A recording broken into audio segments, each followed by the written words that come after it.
I think artists make their own languages. Everybody, every painter. And if you paint enough or you draw or whatever it is you're doing, you develop your own distinct style, and that style is like a language.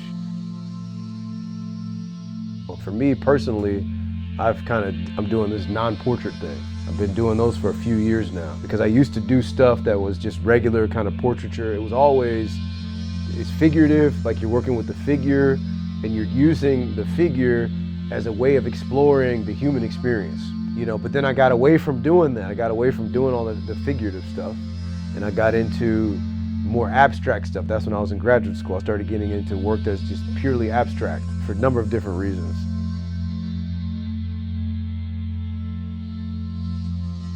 What does the work mean?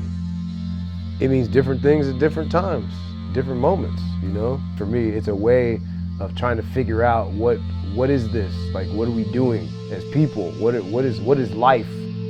What are we doing here? And I'm just trying to work those things out, and you work it out through painting.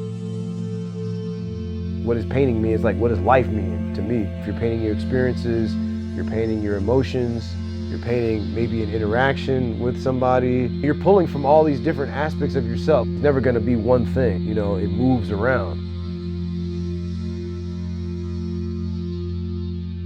We all have our bodies and we move around and we have this, you know, this physical interaction with people and this and that. And then at the same time, you've got your inner world that nobody can really see unless you express it. And they might be able to make certain observations about your inner world based on body language or things that you say or your actions or whatever.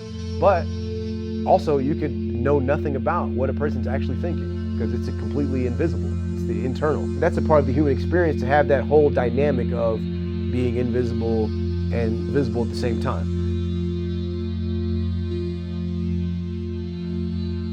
So what I'm trying to say in this painting, there's a poem by Rumi that kind of explains it. The Worm's Waking. This is how a human being can change. There's a worm addicted to eating grape leaves. Suddenly he wakes up, call it grace, whatever. Something wakes him and he's no longer a worm. He's the entire vineyard and the orchard too. The fruit, the trunks, a growing wisdom and joy that doesn't need to devour. So I don't know how people would understand that poem, but you know, what do we understand anyway?